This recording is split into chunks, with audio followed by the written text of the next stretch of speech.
amigos, minhas amigas, meus irmãos e irmãs de Ideal Espírita, vamos nesse momento, envolvidos pela música, agradecermos muito a Deus pela oportunidade da vida, agradecermos muito a Deus, mesmo nesse momento de pandemia, de tantas dificuldades e tantas imposições que a vida ou essa crise exigiu de nós. Vamos agradecer que podemos estar mesmo distante, mas tão próximo através das redes sociais, pedindo a Deus para que Ele sempre nos ampare, a Jesus, que cuide da gente, que cuide de cada um de nós, em especial o nosso anjo da guarda. Espírito amigo que nos protege, que nos abençoa, que vela por nós a cada instante, cuidando-nos de passo a passo, orientando-nos, amando-nos o tempo inteiro. Esse é motivo suficiente para sermos sempre gratos ao Criador pela oportunidade da vida. Por isso, Senhor, proteja-nos nesse momento, amparando a nossa cidade, amparando o nosso Brasil, para que tenhamos muita paz, muita harmonia.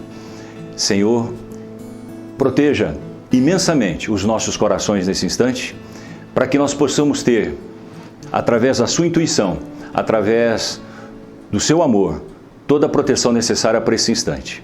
Gostaria muito, além do agradecimento, gostaria muito de agradecer a Deus, a Jesus, a espiritualidade amiga, ao meu anjo da guarda em especial e a você, que nesse momento está aqui com a gente. Agradecer ao convite dos organizadores, que depois de anos e anos, promovemos o mês de Kardec em outubro. Sabemos da pandemia, que não podemos ter o contato, que não podemos ter as atividades presenciais. Os organizadores decidiram manter essa comemoração no mês de outubro. E aí, agradeço o convite para que pudesse participar através daqui, das redes sociais, através das mídias, através desse momento que possamos estar juntos para falar de Jesus, para falar da espiritualidade, mas para falar principalmente da nossa riquíssima doutrina, que nos alimenta, que nos protege, que nos fortalece, que nos direciona, que nos ilumina. E aí, quando eu recebi esse convite, fiquei pensativo. O que gravar? Pois é a primeira vez que estou gravando para passar através das redes sociais. Falar em público é diferente. Falar olhando para os seus olhares é diferente. Falar sentindo a fisionomia, a sua fisionomia facial é diferente. E falar para uma tela, simplesmente na minha frente, é totalmente atípico. E nesse exato momento, além de tudo, estou falando sem máscara, porque só estou juntamente com um amigo nessa sala. Por prevenção, cuidados, toda a necessidade de isolamento que nós temos nos dias atuais. E aí eu fiquei pensando, o que eu vou falar no momento de pandemia? Eu decidi que falaria sobre família. É óbvio que a família seria a célula máter da sociedade. A família é de verdade o que a gente pensa, o grande exemplo familiar. E aí eu fiquei pensando, o que eu posso falar? Qual o tema? É a família? E eu resolvi então achar um pouco da família e um pouco da pandemia. E resolvi dar um título para que só tivéssemos um rumo. Esse título ele vem pensando na pandemia, mas pensando em tudo que está acontecendo. A multiplicação que divide e que subtrai. Contrariando todas as regras da matemática, a multiplicação que divide e que subtrai. A multiplicação há anos vem acontecendo de sentimentos que nem sempre são tão positivos. A multiplicação do materialismo, a multiplicação da ambição, a multiplicação do melindre, divide as pessoas, divide sentimentos e perdemos, subtraímos. Perdemos valores no nosso movimento religioso, perdemos valores nas nossas famílias, perdemos a harmonia, perdemos união, perdemos os valores mais primordiais do ser humano, que é conhecido como amizade. Porque nós estamos somatizando um momento de negativismo. Isso tudo prejudica-nos e muito. E aí vem a pandemia. A pandemia veio para desestruturar tudo, para que talvez nós, não só espíritas, mas todos os segmentos religiosos, Deus é um só. Deus é um só. Mas que possamos refletir um pouco o porquê de tudo isso. Por que que o mundo foi castigado dessa forma? Milhares, milhões de pessoas mortas. Perdas dificílimas. Quando imaginávamos que teríamos que andar dia e noite de máscara? Quando imaginávamos que nós iríamos cumprimentar as pessoas assim, com o cotovelo? Quando nós imaginávamos que nós teríamos dificuldade ou não poderíamos abraçar as pessoas, beijar as pessoas, tocar as pessoas? Difícil. Para alguns países, talvez asiáticos, até já existiam esse tipo de cultura ou costumes. Mas para nós foi muito difícil, muito complicado. E aí começamos a sofrer tudo isso. Foi difícil no início, lá para março, confuso, inquieto. Os meses foram passando, já quase 6 meses. Existe um cansaço íntimo na interioridade do ser humano. Por isso a importância de estarmos falando um pouco de religiosidade, falando um pouco da essência de Jesus, falando um pouco dos valores familiares, falando um pouco do Evangelho segundo o Espiritismo, falando um pouquinho sobre o Livro dos Espíritos, falando um pouco de Kardec, desse pedagogo que pegou a Bíblia, pegou os ensinamentos cristãos e codificou essa doutrina embasado numa estrutura muito sólida. Eu tenho certeza que muitos estudiosos leram todas as obras do Pentateuco para vasculhar, para ver se tinha alguma fragilidade. Não encontraram fragilidade. Porque nós temos em Allan Kardec um pedagogo exímio, estudioso, com clareza e com uma missão. E essa missão foi cumprida e agora nós nos beneficiamos disso. 2020, chega uma pandemia, nos agride, atinge-nos, aparta-nos e ensina-nos a perda. Perda de não poder acompanhar na internação o nosso ente querido, na UTI não podemos visitar, não podemos velar e mal podemos enterrar o nosso ente querido. Olha o que essa pandemia fez com as nossas emoções, com os nossos sentimentos. As crianças condicionadas à escola, à sua estrutura pedagógica, à estrutura física depois do lar, da casa, da família, a escola é o seu segundo cantinho, o seu segundo cadinho de vida, onde lá ele encontra as suas energias renovadoras, professoras, enfim, os tios, as tias, os amiguinhos, o pátio, a cantina, tudo fazia parte deles, tudo perdido, tudo parado. Perda, mais uma vez perda para as nossas crianças, um acúmulo para as famílias. Olha o momento que nós estamos vivendo, né? E aí vem o Evangelho segundo o Espiritismo que vem nos alimentando para entendermos isso. E dentro dessa lógica, eu quero antes contar 2 coisas minhas, pessoais, né? Como que família, e a gente tem que ter essa percepção de que através da doutrina, através dos pilares dessa doutrina iluminada, estruturada, possamos melhorar de verdade, possamos buscar a nossa melhoria. Como assim? Primeiro nós temos que ter a determinação de parar com melindre na vida, sofrer por qualquer coisa, achar que ninguém gosta de mim, achar que alguém olhou torto para mim. Precisamos parar com isso. Entendamos isso, tenhamos um foco, uma meta, um objetivo de sermos hoje melhor do que fomos ontem. E a certeza que vou lutar para que amanhã eu seja melhor do que estou sendo hoje. Essa é a proposta. A doutrina espírita ela é muito simples, até intrínseca no desejo da auto-melhoria, da auto-reforma. E a gente tem dificuldade nos dias atuais, pois ficou-se tudo muito compulsivo, tudo muito agitado. As horas passam, parece que mais rápidas do que os dias diferentes, né? E aí sucumbimos nessa correria toda. Por isso, agora, nesse momento, nós estamos juntos para tentarmos efetivamente entender a grandiosidade dessa doutrina e eu vou passar algo que acontecia comigo. Para quem não sabe, que não é da nossa Jabuticabal, eu estudei numa escola estadual, conhecida como Estadão. Era uma escola do Estado, muito grande, Estadão, né? Inclusive temos amigos até hoje que nos formamos juntos, na época era colegial, né? Agora ensino médio. E essa amizade perdura, amigos verdadeiros, amigos leais. Temos as diferenças, mas somos amigos, nos respeitamos. Viemos de uma geração diferenciada. Naquela época não tinha WhatsApp. Nós nos abraçávamos e falávamos sentado na guia de sarjeta, nos degraus dos portões, nas garagens. Essa era a nossa vida, muito mais próxima e não tão online como é hoje.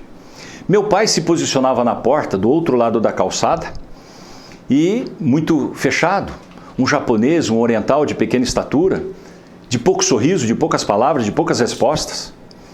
Aquilo me incomodava porque ele se fazia ser visto por mim, que a hora que eu saía saltitante da sala de aula, meio-dia, eu ouvia, né? E raríssimas vezes ele ia me buscar, porque ele morava num sítio, e eu ficava intrigado porque a hora que eu ouvia, ele virava as costas e ia para o carro, enquanto os outros pais, pai e mãe, vinham ao encontro dos seus filhos, dos meus colegas, dos meus amigos, pegavam o material escolar, abraçavam, beijavam, e aquilo era um motivo para que eu me corroísse por dentro. Por que meu pai não me abraça?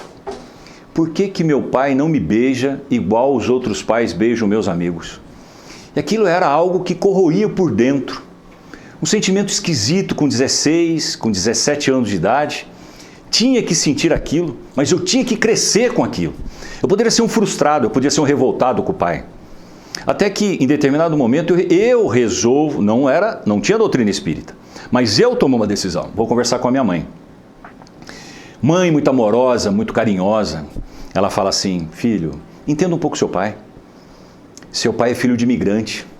Chegaram aqui, ele veio naquelas embarcações, nasceu aqui quando os seus avós aportaram em Santo, 12 dias depois ele nasceu. 12 dias depois ele nasceu, quando eles chegaram no Brasil. O Japão passava fome. O Japão era um país empobrecido. E tinha lá uma noção de que o Brasil era um país novo, rico. E muitos japoneses, como seus avós, vieram para cá para buscar a oportunidade, dinheiro, para voltarem depois para o Japão. E eles não conseguiram. Seu avô, sua avó, que você não conheceu, morreu muito cedo, seu pai tinha 5 anos apenas. E assim ela foi contando. E aquilo eu fui começando a entender por que meu pai foi se fechando para a vida. Teve que parar de estudar para ajudar na família, ajudar nos estudos dos irmãos, para manter sua própria família. E aquilo tudo começou a calar fundo aqui dentro do meu coração. Eu falei, puxa, então dá para entender um pouco isso. E eu fui tentando entender. Aí ela diz assim: aprenda você a abraçá-lo, aprenda você a beijá-lo. Quem sabe ele aprende com você. E aí eu começo a lembrar um pouquinho da história do Japão, né? Nós temos lá no Japão feudal, né, algo muito interessante. Eles passavam fome, literalmente. Existe um documentário chamado Balada de Narayama que conta muita clareza e com muita riqueza isso. Nesse Japão, nessa época que se passava fome, havia um costume dos orientais, o basuti. E esse abasuti, ele era a seguinte necessidade. O idoso, sabendo que não tinha comida para todos, para o seu clã, quando ele perdia o primeiro dente, o dente frontal, o filho mais velho tinha a obrigação de colocar o seu idoso no seu ombro, carregá-lo uma montanha de mais de 1.200 metros, onde o seu pico da montanha era de gelo congelado, pelos caminhos, nessas longas subidas de 1.200 metros, as aves de rapina, as aves predadoras esperando alimento novo, ossos pelo corpo, pela subida, e esse filho com aquele corpo já envelhecido no seu ombro, não podia hesitar, porque se ele hesitasse, o idoso o encorajava a levá-lo até o topo da montanha. Lá ele tinha que colocar esse idoso no chão, virar as costas, sem o direito de olhar para trás e voltar. E lá ficava esse idoso para a morte, para uma doença, por falta de água ou pelo frio excessivo.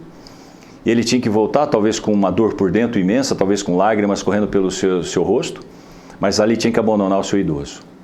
Muitas vezes a fome era tão intensa que o idoso antecipava a quebra do dente. Ele pegava uma pedra no fundo de sua casa, quebrava os dentes, para que antecipasse a sua morte.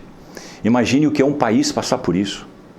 Como é difícil, como as marcas são grandes. E aí, com essas marcas difíceis, é que nós começamos a entender algumas coisas que a doutrina espírita nos orienta. Capítulo 5 do Evangelho, bem-aventurados os aflitos. O que Jesus quis dizer com bem-aventuranças? Felicidade para aquele que sofre. Não é incoerente? Felicidade para aquele que sofre. Não, não é incoerente. É muita coerência. E Allan Kardec, o nosso homenageado, ele faz dentro da sua pedagogia algo maravilhoso. E eu volto a falar sobre isso agora. Mas voltamos. O que se passa, por exemplo, em um povo já sofrido desse, em uma guerra onde o ser humano, a ambição, o sentimento de destruição, o sentimento de poder, a ausência total de respeito à vida humana, o que passa na cabeça de um comandante, de um piloto norte-americano, Robert Lewis, no dia 6 de agosto de 1945, dirigindo um avião de pequeno porte, B-29.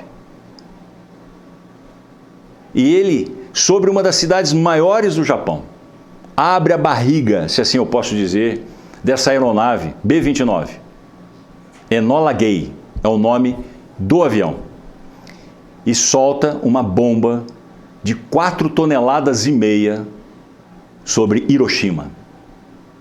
Destruindo, varrendo, com o impacto dessa bomba, 16 quilômetros de um grande cogumelo, dessa bomba atômica. Uma bomba da maior insanidade da criatura humana, destrutiva, impiedosa. Então é uma civilização que viveu muita dor, e com a dor nós crescemos.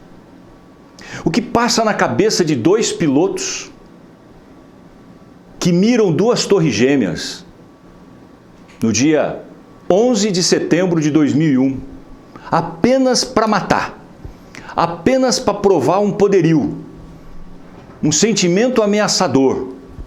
Aonde nós vamos chegar? E aí o Evangelho segundo o Espiritismo, no capítulo 5, diz que há uma justiça para as nossas aflições. Nós não sofremos ao acaso. Existe toda uma justiça de Deus em torno de tudo que está acontecendo na nossa vida. Então você e eu, quando temos alguma das nossas aflições, alguma das nossas angústias, se nós entendermos e interpretarmos com clareza o capítulo 5 do Evangelho, nós vamos lembrar que existe uma justiça para as nossas aflições. Erramos. Erramos hoje, erramos no passado, e aí temos a oportunidade de ter a boa vontade, a determinação em nos autocorrigirmos, tomarmos nova rota.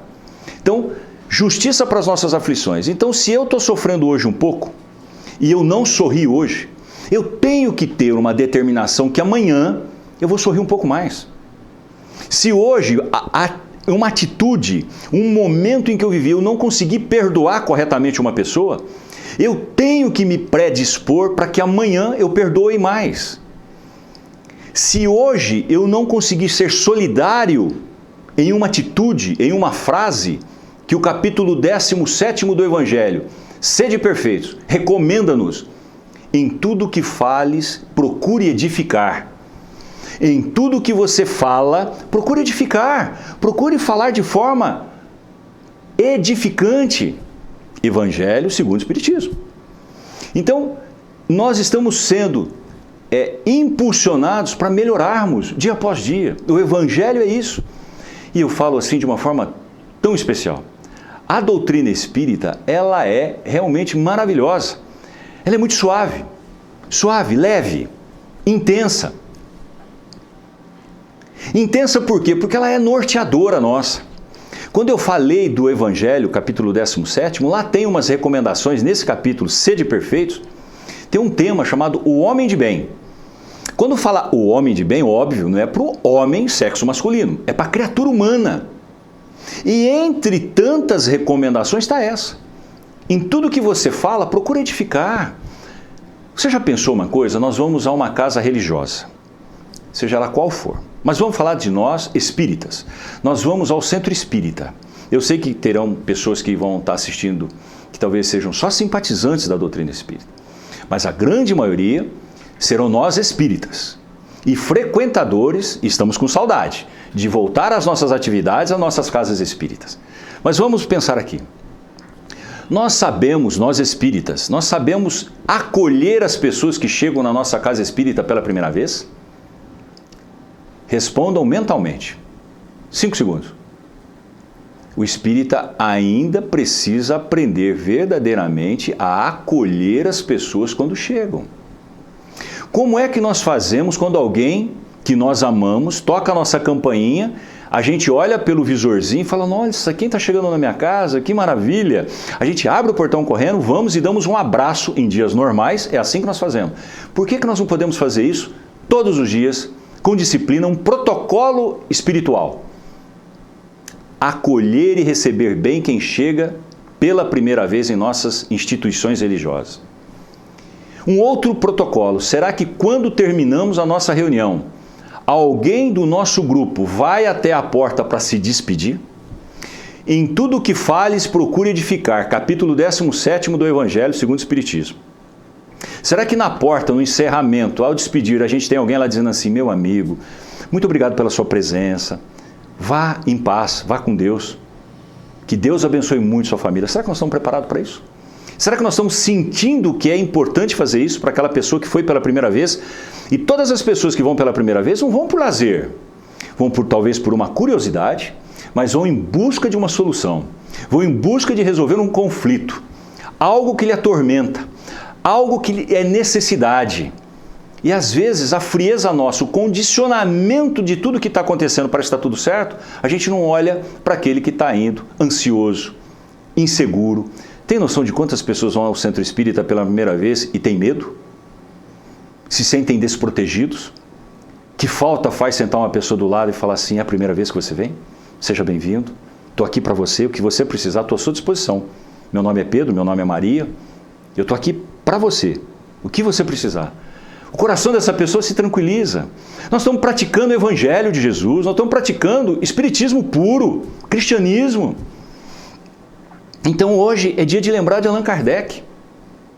E aí os dias atuais são tão aflitivos que nós esquecemos uma pergunta do Livro dos Espíritos, uma das obras pilares de Allan Kardec.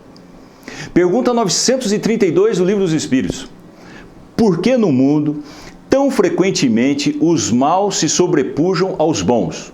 Por que no mundo tão frequentemente os maus se aparecem mais, têm mais visibilidade do que os bons?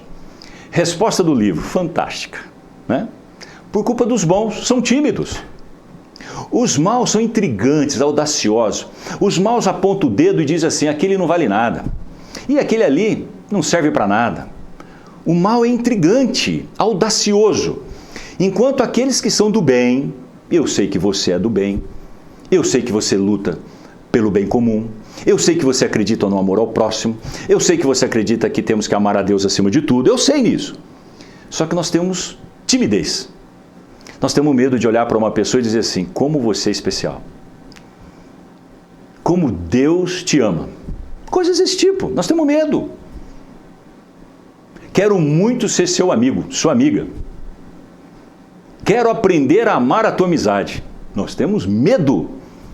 Mas para apontar discretamente, numa conversinha com meia dúzia de amigos, dizer o seguinte, aquilo ali, se você soubesse metade do que eu sei, para falar isso a gente tem uma facilidade. E não é isso que a doutrina espírita pede. Doutrina espírita não impõe, doutrina espírita não cobra, doutrina espírita não exige nada da gente, doutrina espírita nos dá uma coisa chamada livre-arbítrio. Se eu quiser ser melhor amanhã, a determinação é minha. Se eu quiser daqui meia hora ser melhor um pouquinho mais, é minha determinação. Livre-arbítrio. Se eu quiser bater a cabeça, tomar qualquer atitude errada, é minha liberdade. A doutrina espírita ela tem essa magia, ela tem essa grandiosidade, intocável. Agora só que depende de cada um de nós. Por isso o mês de Kardec, outubro, mês maravilhoso para a nossa doutrina. Fomenta-se no Brasil inteiro a nossa religiosidade, a nossa fé, a nossa perseverança. E a doutrina espírita é transformadora, ela vem de dentro, ela vai nos calcificando nessa fé. Nós, espíritas verdadeiros, não somos aquele rótulo brilhante por fora e oco por dentro.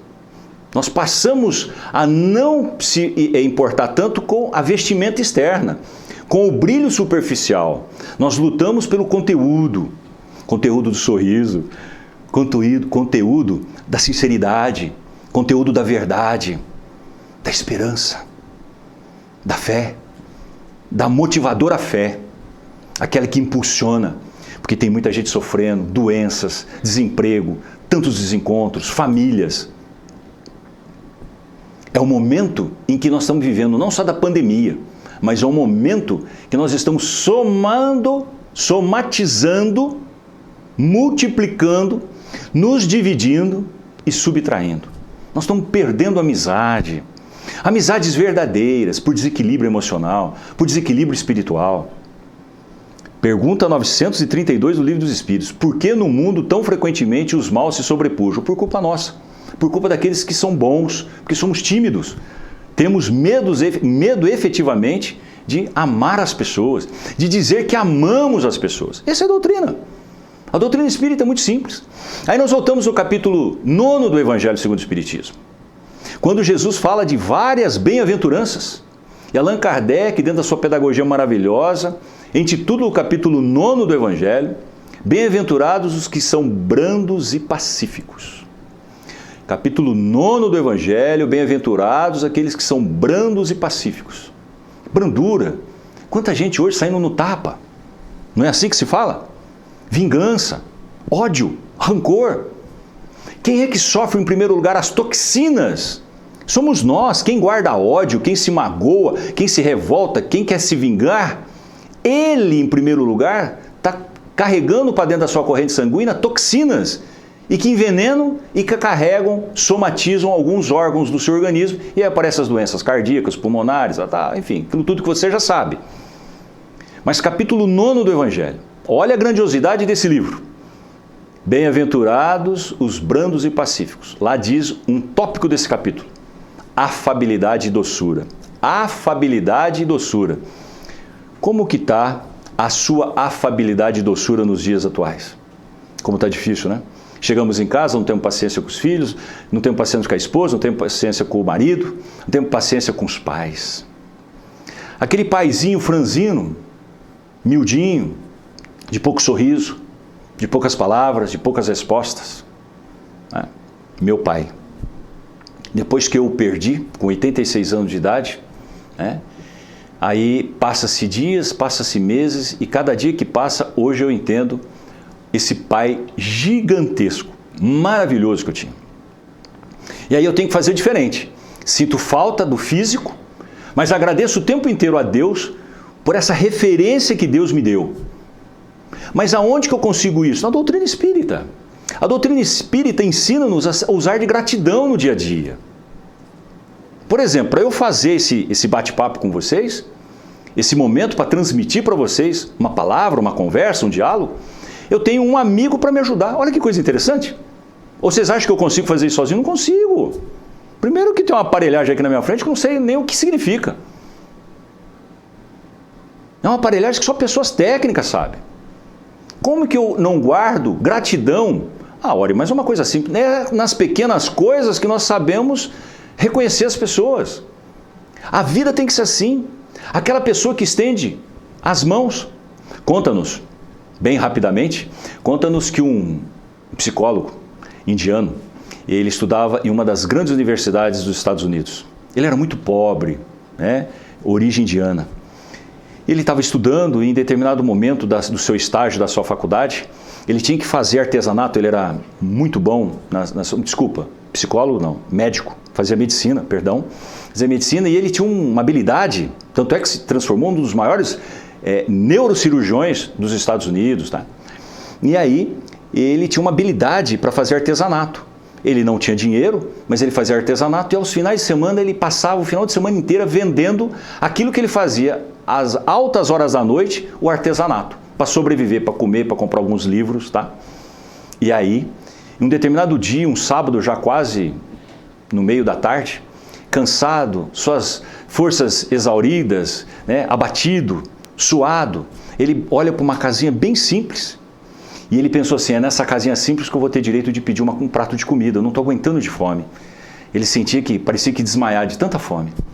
Ele bate palma, abre a porta, aparece uma mulher linda, jovem, quase da idade dele. Tá? Mas linda. A beleza dessa moça era tão intensa que ele sentiu vergonha de pedir um prato de comida. Ele, tímido, assustado com a beleza da mulher, ele olhou para a moça e disse assim: minha amiga, já com o olhar, o semblante pesado, carregado do cansaço, ele transmitiu a necessidade que ele tinha pedindo um copo de água. Você pode me arrumar um copo de água? Estou sedento, estou vendendo minhas bijuterias, estou morrendo de sede. Ela, jovem, mulher, sensível, maduro, porque as mulheres, vocês mulheres, são muito maduras, têm uma sensibilidade diferenciada, vocês sabem disso. Ela entrou para a intimidade da casa e falou assim: ele não está só com sede, ele está com fome. E ela volta com um copo duplo de leite, um copo imenso. Aquele copo parecia para ele, quando ele tomava, um banquete. Ela tinha entendido a necessidade daquela criatura, daquele aluno de medicina, indiano, magérrimo, sofrido. Anos se passaram. Ele se formou, se tornou um dos maiores neurocirurgiões. Quando numa noite fria, de muito inverno, fazendo plantão em um dos hospitais americanos, ele é chamado para ir para um quarto. Chegando nesse quarto, uma mulher em estado gravíssimo, precisava de passar por uma cirurgia, ele foi convidado para que ele fosse o médico, o cirurgião, porque o outro cirurgião tinha faltado por algum motivo. Ele foi, se preparou, fez todas as suas aparamentos, submeteu aquela mulher a uma cirurgia, profunda e demorada cirurgia. Depois de horas, a cirurgia não foi bem sucedida. No dia seguinte, prepararam de novo, submeteram ela a outra cirurgia. Essa cirurgia já foi um pouco mais bem sucedida, dias se passavam, essa mulher recuperando, a mãezinha dessa mulher acompanhando a recuperação dessa filha. Depois de meses, ela foi gradativamente melhorando. Até que um dia, sentada à cama, já bem restabelecida, conversando com a mãe, a filha adoentada dizia o seguinte, já em recuperação, dizia assim: mãe, como nós vamos pagar a conta desse hospital? Nós não vamos ter dinheiro nem para pagar os remédios que eu tomei. São quase 3 meses que eu estou aqui, fora as cirurgias. E ela começou a ficar muito apreensiva, chorando, quando de repente entra o médico, o mesmo cirurgião. E ele diz assim: minha amiga, tudo bem com você? Próprio dos grandes médicos. Médico de alma. Não é um médico que só cuida do corpo. É um médico que transmite coisas boas para a alma, para revitalizar a alma. Minha amiga, como você está? Seu semblante está bom, eu vou te dar alta. No final da tarde eu vou te dar alta. Ela com o semblante triste, abaixado, cabisbaixo. O que está acontecendo? Dói alguma coisa? Não, estou preocupado. Estou preocupado com a conta hospitalar. Eu e minha mãe somos muito pobres. Ele sorriu e falou: mas por que você está sofrendo por isso? A sua conta hospitalar já está aqui na minha mão. Ai, meu Deus, suspirava ela. Ele entrega para ela, beija a testa dela, fala assim: vai em paz, seja feliz. Mãe, cuide dela, com aquela generosidade que não parecia um médico. Uma generosidade que saltava aos olhos. A filha, atenta, assustada, pega a folha e começa lendo. Os números eram gigantescos, número gigantesco, até que depois da 3ª página, lendo tantos números altos, vira o rodapé escrito, o manuscrito do médico: minha amiga, pode ir embora, vá em paz. A sua conta já foi paga há muitos anos atrás com um copo duplo de leite. É assim a vida. Assim é a doutrina espírita. Nós acreditamos na generosidade. Nós acreditamos nas coisas mais simples da vida. Nós acreditamos que é possível amar as pessoas sem esperar nada. E a vida, na sua magnitude da vida, ela vai gradativamente rodando esse grande momento existencial, e as coisas nós vamos tropeçando e nos encontrando. Como essa história que é verdadeira, ela é a abertura de um livro de um norte-americano que conta essa história maravilhosa. E a doutrina espírita nos ensina a viver melhor, sentirmos forte, vivo, entusiasmado. Não é para ser melindrados, qualquer coisa triste. Nós temos que sentir por dentro algo de superioridade, com humildade. Sentimos que Deus está do nosso lado, que Deus é o nosso Pai, que tem força para vencer tudo e a todos. Todos os desafios. Não estamos querendo competir com pessoas, querendo competir com a gente. Ser melhor amanhã, perdoar mais, amar mais, abraçar mais. Agora, para isso eu preciso querer. Eu preciso pôr a minha vontade à disposição disso. Leon Denis escreve uma das obras mais lindas. Leon Denis tem obras maravilhosas. Leon Denis tem um livro, O Problema do Ser, do Destino e da Dor. E no 3º capítulo, ele fala sobre as potencialidades da alma. Leon Denis deixa claro, deixa explícito que nós, você, eu, todos nós, todos, não é espírita, qualquer ser humano, nós somos potencializados. O grande problema nosso é que nós temos dificuldade em acreditar nas nossas potencialidades. Essa é a dificuldade nossa, é de acreditar nas nossas potencialidades. Leon Denis, Problema do Ser, do Destino e da Dor. Capítulo 3. Potencialidades da alma. Leiam, é importantíssimo. E aí nós vamos sentindo-nos a força que nós temos. As obras básicas da doutrina espírita. O que Kardec nos deixa. Livro dos Médiuns. Livro dos Médiuns, quando lá ele diz de uma forma simples que todos nós somos médiuns.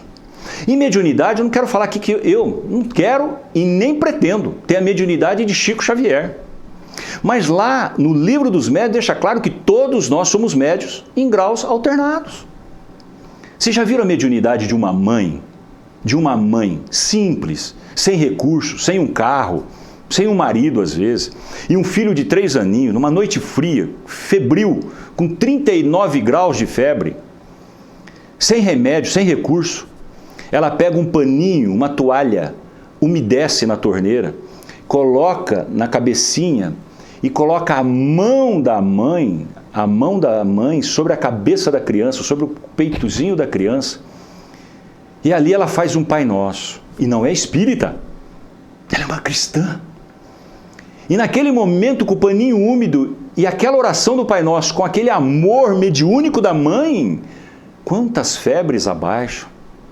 E ela tem chance no dia seguinte de levar a uma unidade de saúde para tratar talvez de uma infecção. É a mediunidade do amor. Nós todos temos isso. Nós todos somos capazes. Nós precisamos entender e aprender essa grandiosidade que nós temos à nossa disposição. Doutrina espírita. Alimenta, estrutura, prepara, sinaliza. Uma vez eu escutei uma psicóloga dizendo, espírita, convicta, dizendo que todos nós espíritas tínhamos que ser sinalizadores do bem. Sinalizadores. Frase fantástica. A primeira vez que eu ouvi isso, eu fiquei assustado. Sinalizador, né? Pô, parece o quê? Um farolete? Era quase isso, né? Sinalizadores do bem. E assim, a doutrina espírita vai nos norteando, vai nos preparando, vai nos condicionando. E isso tudo, a gente fica muito feliz por tudo isso. Tá? E aí eu lembro, né? Essa felicidade ela tem que ser contagiante. Então, para descontrair um pouquinho, eu vou lembrar de uma passagem muito interessante, né? Mas para descontrair um pouquinho, né? Quando uma moça começa a namorar o rapaz logo cedo, bem novos, o primeiro namoro dos dois, né? Eles muito novinhos, né? E o nome dele era Máximo. E ela namorando tal, só que ele tinha um problema, ele não suportava que os pais tinham escolhido esse nome de Máximo, né? E ele falava assim para ela desde o início, ó, não me chama de Máximo. Mas, meu amor, como que eu vou te chamar? O teu nome é Máximo, como que eu vou chamar? Ah, me chame de bem, oi querido, oi fofo, o que você quiser, menos Máximo. E esse namoro foi prolongando, e ela aprendeu a se virar, né? Como diz a juventude, se virar nos 30. Oi meu bem, oi meu querido, oi meu fofo, foi tudo menos Máximo. Porque quando ela falava Máximo, com algum descuido, ele brigava, mas brigava destemperadamente com ela. Casaram, tiveram filhos. E nem os filhos chamavam de oi pai, oi, tudo menos Máximo. Ninguém, nem a família dela, ninguém chamava de Máximo. Até que um dia, já os filhos mais crescidinhos, eles já também mais maduros, ele olha para ela e diz assim, meu amor, eu acho que eu vou morrer. Eu não estou me sentindo bem. Ela falou, para, que mulher que quer que o marido fale isso, né? Depende do marido, né? Enfim, ela falou, para com isso e tal. Aí ele pegou e disse assim, olha, se eu morrer, eu vou só ter um pedido para te fazer. Eu não quero, em hipótese alguma, que você coloque o meu nome Máximo no meu túmulo. Porque se você colocar o nome de Máximo no meu túmulo e alguém chegar lá e ler meu nome Máximo, eu venho te pegar. Ela ficou toda assustada e falou, para de besteira, você não vai morrer e tal. E não é que o Máximo morreu? Alguns meses, no máximo, morreu. No dia do velório, ela chorava, mas desesperadamente, pela perda do bom marido, porque ele era muito bom marido, um excelente pai, um excelente filho, ele era muito bom, genro, ele era perfeito. E aí ela chorava, mas ela tinha um segundo sintoma do choro. O que eu vou escrever amanhã no túmulo dele? E aquilo atormentava ela. Enterraram, no dia seguinte ela foi e levou uma pedra de mármore imensa, né? E foi lá junto com o colaborador e instalaram essa pedra. E na pedra estava lá escrito assim: aqui está o melhor filho, aqui está o melhor marido, aqui está o melhor amante, aqui está o melhor pai, aqui está o melhor genro. E assim foi, até lá embaixo. O melhor, o melhor, o melhor. Gente, por incrível que pareça, todo mundo que passava, olhava, lia tudo aquilo, falava, puxa, esse cara era o máximo, né? E aí, essa é a nossa vida. É sentir o que você sentiu, que eu acho que, infelizmente, através das redes sociais, a gente não consegue ver a fisionomia de ninguém, mas quando eu escutei essa história do Máximo, eu acabei sorrindo.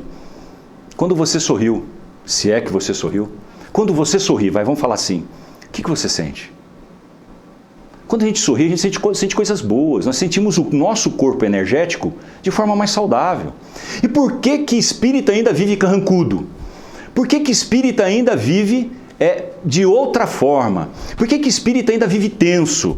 Nós temos que aprender a sorrir, né? Que possamos ter essa imagem que está aí, mas uma imagem diferenciada. Uma imagem que realmente possamos trazer para dentro de nós coisas boas, coisas verdadeiras, que a doutrina espírita nos orienta. Que a doutrina espírita, o Evangelho, o Livro dos Espíritos, o Livro dos Médiuns, tudo essas obras, elas nos estruturam para que tenhamos mais convicção de vida, mais foco, mais objetividade. É isso que a gente está precisando nos dias atuais. A luta, ela é muito grande. A gente precisa ter consciência do que a gente quer. Nós precisamos ter uma determinação, mas essa determinação ela é nossa. Meus amigos, eu queria só compartilhar uma coisa para vocês, para dizer o seguinte, já estamos quase no finalzinho, tá? É um momento muito de agradecer a Deus. Agradecer a Deus pela vida. Agradecer a Deus, pelo menos para mim, né? Ter tido a oportunidade de conhecer com os meus 18 para 19 anos de idade, através do sofrimento de um amigo, estudava em Ribeirão Preto, ele disse assim, eu estou muito angustiado hoje, eu estou com um sentimento ruim, estou com um aperto no peito, eu era de berço católico, ele disse assim, você pode me levar a um centro espírita? Eu preciso tomar um passe. Você tem noção, há 30 anos atrás, quando alguém fala assim, me leva num centro espírita, meu coração quase saiu pela garganta. Centro espírita? Mas ele era meu amigo. Como é que a gente recusa um pedido de um amigo? Cadê a solidariedade, que tem que ser nossa? Nós temos que estar do lado do amigo em qualquer circunstância, até debaixo d'água, como diz um dito popular. E lá fui eu, dirigindo o carro dele. Eu estudava em Ribeirão, não tinha carro. Fui com o carro dele dirigindo. Cheguei lá, temeroso, entrei numa casa espírita. Centro Espírita Joana de Ângeles. E esse nome, Joana de Ângeles, acompanhou minha vida social. Trabalhei tantos anos numa instituição Joana de Ângeles. Criei e fundei uma outra instituição Joana de Ângeles. Que bênção na minha vida. Lá começavam os meus primeiros passos naquilo que eu entendo, na doutrina que me dá o alicerce da minha vida hoje. Nesse momento tão confuso da minha vida profissional, de tantos desafios que a minha vida tem, eu olho para o meu lado direito às vezes e vejo o meu Evangelho. O Evangelho de luz, o Evangelho norteador, o Evangelho que fala, siga em paz, com discernimento e com maturidade. E até hoje, eu venho tentando sobreviver nesse turbilhão, como você também. São os nossos turbilhões, são as nossas dificuldades, que nós temos que tentar realmente sobreviver, se sobressair. E a doutrina espírita é toda essa maravilha, toda essa bênção. Queridos amigos, irmãos de Ideal Espírita, muito obrigado por terem ficado aqui comigo, participado. Obrigado pela oportunidade. Mas eu queria muito agradecer a Deus. Eu gesticulo muito, né? O que seria de mim sem essas mãos? O que seria de mim sem meus dedos? O que seria de mim sem meus braços? O que seria de mim sem a minha audição? Hoje um pouco debilitada já. O que seria de mim sem minha visão? Essa visão que eu posso ver, esse pôr do sol ao fundo Como é bom poder ver um amigo a nos acenar. Como é bom poder ouvir um amigo a nos chamar. Como é bom ouvir um amigo a cantarolar. Como é bom ter uma mente que pode ainda sonhar e planejar e amar. Quantos estão tão atordoados, atormentados, equivocados, obsediados, que não sonham, não amam, não escutam, não veem, não falam. Obrigado, Senhor. Muito obrigado. Muito obrigado pelo nosso corpo, pela nossa disposição em servir o bem comum. Obrigado, Senhor, pela doutrina espírita. Obrigado, Senhor, por Allan Kardec. Obrigado, Senhor, pela minha convicção de fé. Obrigado, Senhor, pela minha proposta de vida. Muito obrigado, Senhor. Muito obrigado pela oportunidade, pelas bênçãos, por tudo que o Senhor nos dá. Obrigado por todas as oportunidades, por todas as bênçãos que nós recebemos todos os dias, todos os instantes. A você, meu amigo, sempre acredite. Você tem um Deus que te ama, uma família que te ama, mas se ame. Sabe por quê? Porque você é muito especial. Sinta isso dentro de você. Até a próxima. Fiquem todos com Deus.